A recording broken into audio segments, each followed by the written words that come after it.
Last video, we had 5 fixes under $30 for this boat. Today, we spent over $1,500 on one fix, and the marine head still didn't work. And I'm not being dramatic when I say this has been the grossest job we've done yet. It was messy, it was frustrating, and yes, it was literally a crappy day. In this video, we're replacing a macerator pump, a tank level monitor, and then because the boat wasn't done with us, we ended up upgrading the toilet with a new manual pump assembly.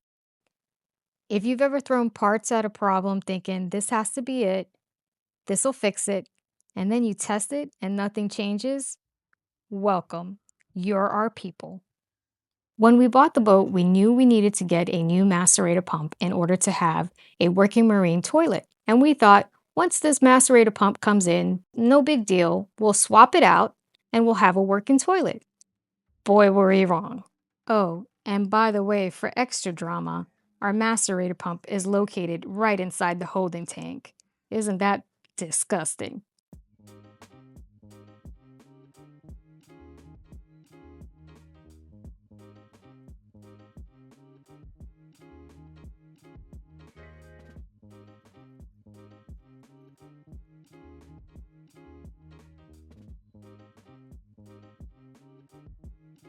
That guy was a problem.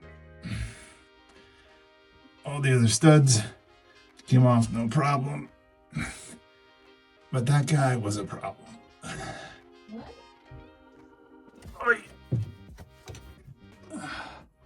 There we go. I'm gonna take the macerator out. Oy. Oy. Oh, look at it in all its glory. Yeah.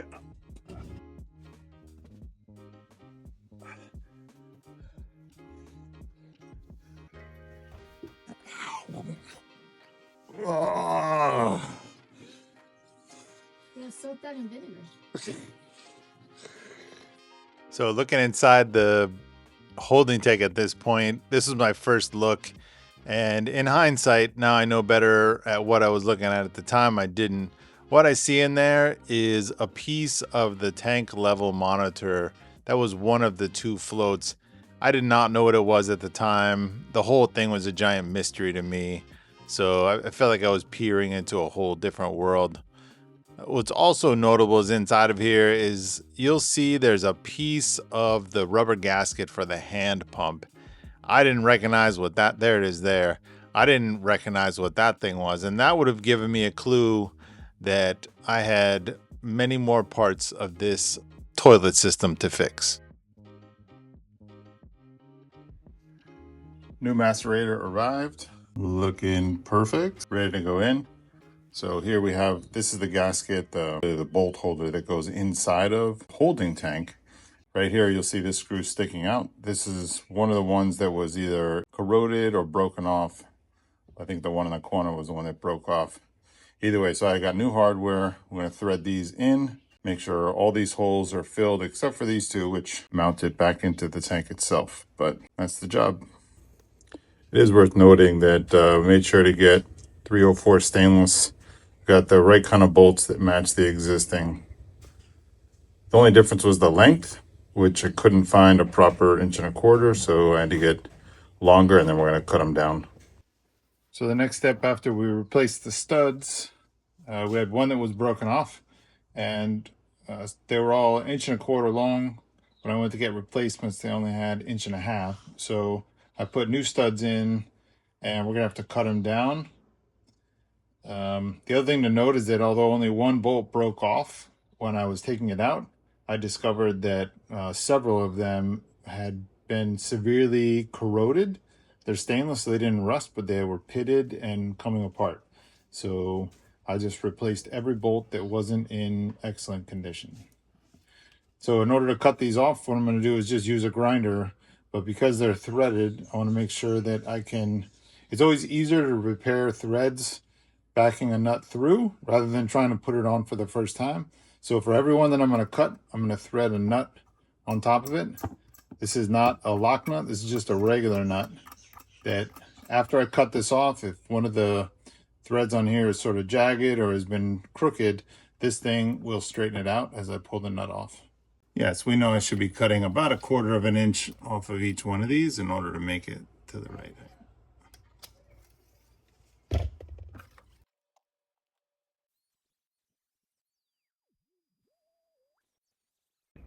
All right, there it is. All 12 bolts cut off at basically the same height. Ready to put this guy back in. So before we start reinstalling the new macerator, we're gonna shop vac out the tank. There's a bunch of sediment in the bottom, stuff that's gross. We want a clean start. We don't want any of that stuff to clog it up. So this is gonna be gross. Quick video of how things look before the install, what's inside the tank before we vacuum it out.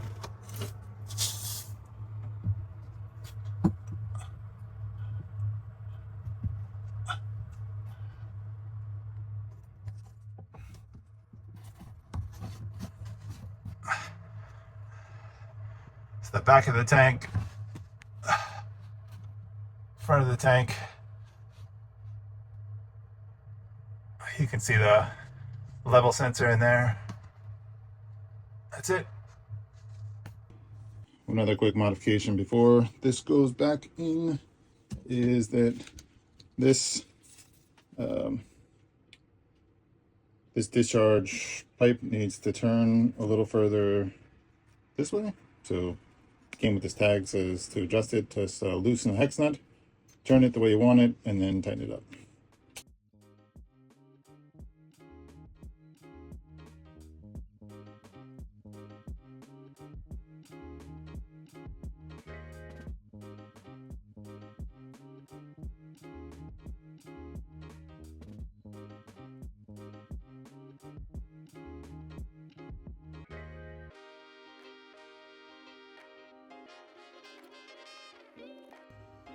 All right, everything's reinstalled. Let's see. Power's hooked up. That's the drain overboard. That's the vent. All of the screws are in place. This is the sending unit for the level indicator. That's it. All done.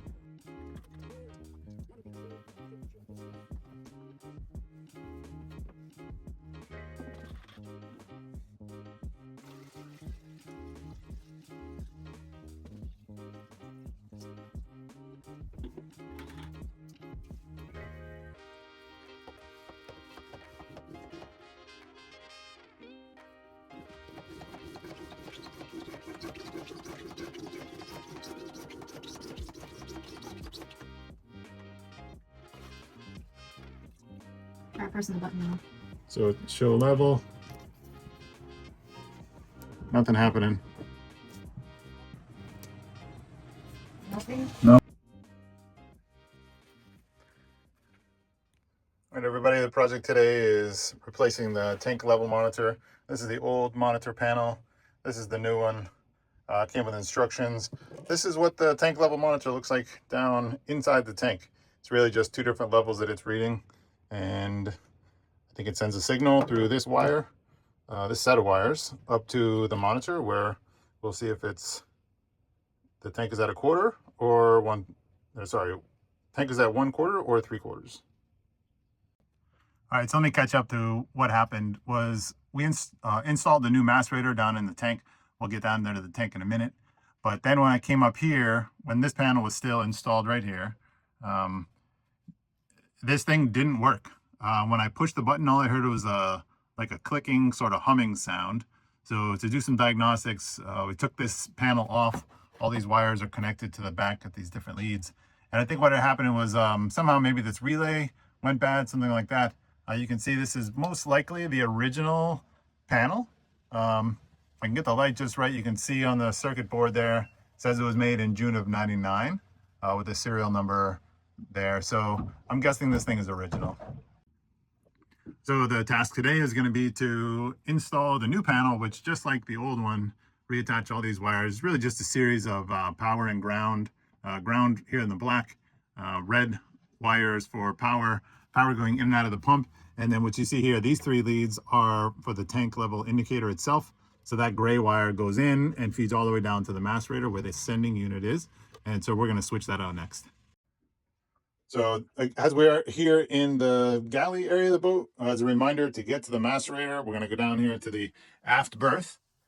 And then in the aft berth, we have this panel. We're going to take this panel off with a screwdriver, or a drill with a screwdriver bit in it.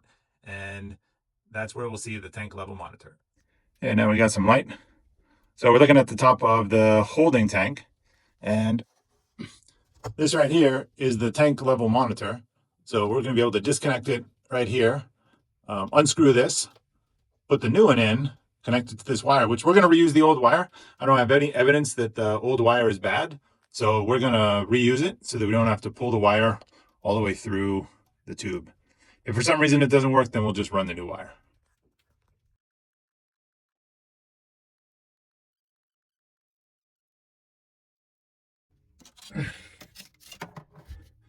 Now the new tank level monitor. So as I learned talking to the folks at Groco, that this one is really rated for any tank that's 10 gallons or 12 gallons. Fits right down through the hole. The only thing it says in the instructions is to make sure the floats are not obstructed by anything in the tank. So probably not a problem. We see that they're on this side where the blue dot is, indicating where the floats are. So we'll make sure the floats aren't facing towards the macerator itself. Notably, when I pulled it out, there's no Teflon tape. So I'm not putting any, as I put this one back in. Maybe because everything is, PVC and nylon and soft materials. I just don't need it.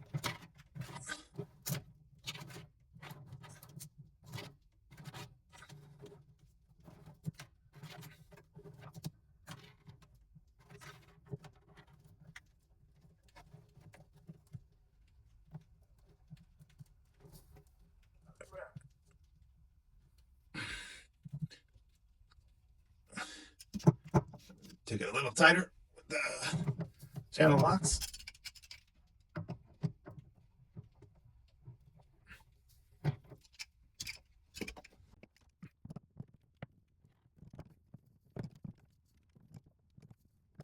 I'm going to tighten this to just about as far as I saw the previous one tightened. So there, put the blue dot on this side. So I know the floats are on this side and shouldn't be obstructed by anything. They should be able to float up. And then I'm going to reconnect the old wire. Should only go one way. There's little grooves on the back of the wire that slide into these two. So I know I can only plug it in one way. Plug it in until it clicks. And that's it. That's a new sending unit in place. So now we're going to leave the tank space where the holding tank is and zoom all the way out. Zoom all the way out. Boom. All the way back up here. Put in the new control panel. So this is kind of interesting. On the control panel on the back, as I look at the side, there's a 342. So the wires go on there in a very specific location. And I thought, these old wires, I'll put this around. These old wires are not marked. So this is foiling my plan for reusing the old wire. But then I thought, hey, maybe they're still color coded to match the new wires, and they are. So this shows me that blue is 2, green is 3, 4 is red, and I can still see the color of the wires on the old. So I see blue 2, 3 red. Is that? No, sorry, 4 red and green as 3. Here we go. All right, so here we are, final steps for installing the new tank level monitor and the macerator control switch. This is the Groco official version. You'll notice on here it has the pump out switch, which turns on the macerator pump itself and then show level. Although it looks like, I can see the light on now. It says I'm at 3/4 of a tank. You probably can't see it on the video, but this light is lit up. I achieved that by just getting some jugs of water and dumping them straight into the head. So, and I already cleaned out the tank, so I'm here. I can pump it over the side because it's only fresh water in there. I literally vacuumed every shred of everything out of the holding tank, and it's crystal clear. There's no anything. So this way I can test it, and we'll be good to go. That'll be exciting because we'll have a working head, you know, with a holding tank. So a Type 3 SD marine sanitation device. It's pretty exciting. Something we worked really hard on, spent a lot of money on, to be honest, between the macerator pump and the new switch itself.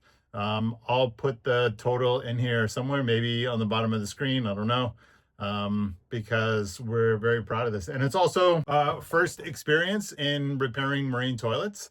Back in the day when we were sailing on the US government's vessels, on the Coast Guard cutters, there was always somebody else whose job it was to maintain the toilets. And, you know, we all appreciated them quite a bit because it's kind of a, you know, it's a shitty job. Someone's got to say it. So now us having a working toilet means we did it ourselves.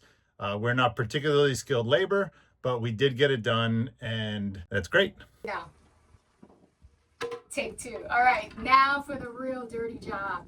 Just kidding. Don't fall in the toilet. Don't fall in the toilet, please.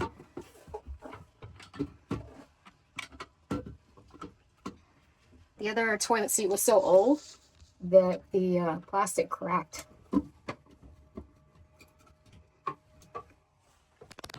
Voila!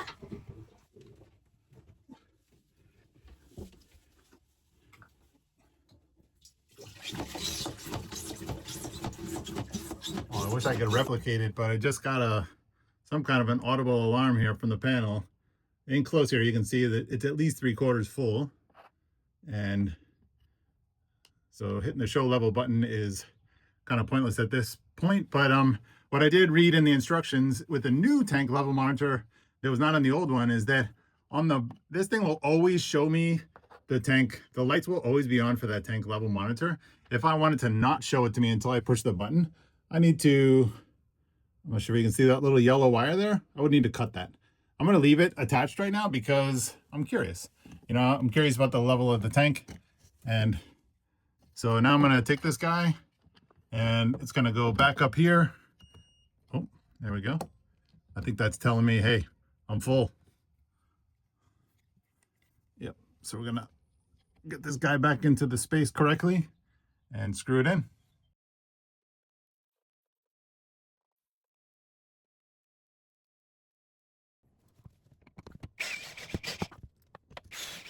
Boom. It's really quite hard to see the level. It's not super bright, but I know when I turn it on, I'm gonna take you guys with me down into the hold space. See if you can hear the sound of the pump out. Noise should be coming from in here.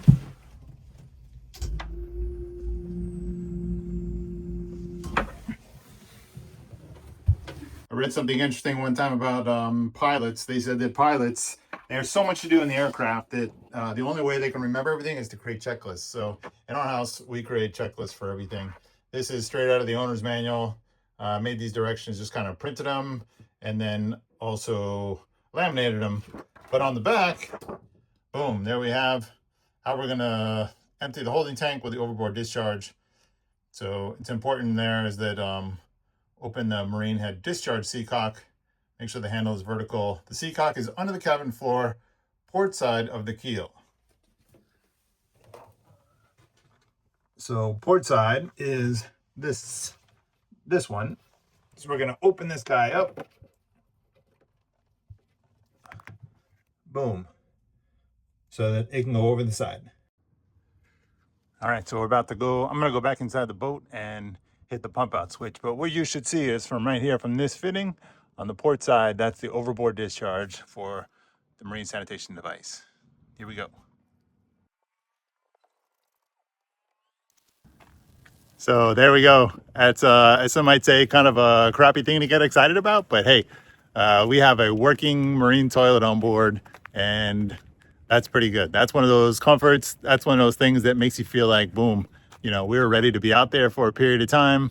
No one's gonna have to hold it. We're gonna have to stop whatever fun it is we're having because we've got a run in so someone can use the toilet. So we're very excited about that. And it shows that no matter what it is you want to fix on your boat, if you put your mind to it, the resources are out there on the internet. You can find the answers, you can find the parts. While some things might be frustrating to fix, you can fix them. You can figure it out. And I also noticed that the people at the manufacturers are very willing to help out. They want to see you use their products. They want to see you successful. So talk to them, email them, call them, and you too can get your marine sanitation device working.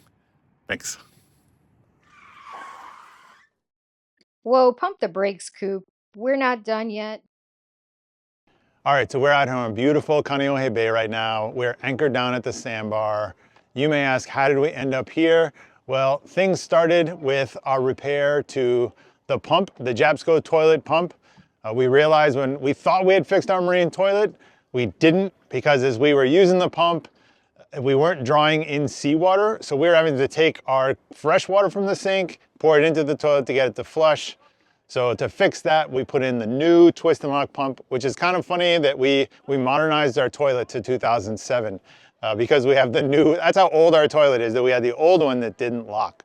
So we're gonna take you down into the head and show you the part that I installed, but the installation on that was good. However, we quickly realized today when we went to go 3 miles offshore to pump our sewage overboard, our black water, we realized that we have another problem. And so now our plumbing problem has turned into an electrical problem. But I'm going to show you that on the panel when we get down below. Okay, so welcome to our head again. You'll please take note of the signs. If you didn't eat it, don't flush it. And it gets rolled up like a burrito and put in the trash. Inside the head, you'll notice that squeaky clean Jabsco twist and lock pump. So check this out. For those people who come on board the boat who've never used a marine toilet before, this thing can be a little bit confusing. So what we did is we took the instructions from Jabsco, pulled them out, reformatted them, and made this nice little laminated toilet instruction card. So if you come on board, make sure you read this thing and do what it says. All right, so let's talk about this. This is the tank level monitor. This is also the pump out switch for our holding tank. And on there, you'll see two buttons. One says pump out, the other one says show the level. When the tank is up to 1/4 or 3/4, those lights come on and we can hit the pump out button. The problem is this is where our plumbing problem has turned into an electrical problem. I don't think this thing is getting enough power from the boat. So when I hit the button pump out, it should go, and it doesn't. So we've taken a multimeter, we've checked how much voltage we're getting at the switch, and we're just not getting enough. So we're gonna, the next problem is to trace these power lines to figure out why we're not getting enough. Do we have a loose connection somewhere? Do we have chafing? Do we have a break in the wire? We don't know, but that's our next. Oh, and one more thing we're gonna do is we're gonna replace, this is the line that goes down to the holding tank. These 3 wires right here, those are what are reading the tank levels. So we're gonna switch these out and see if that fixes the problem. Boom, fast forward, and it worked. Switching out the wires fixed it, and what you see there is a mostly empty holding tank. That's what we wanted. So if you fought a marine head that still won't behave after a macerator swap, drop your best troubleshooting steps in the comments. What would you check next? It's gross. It is gross. Here, smell this thing. Yeah.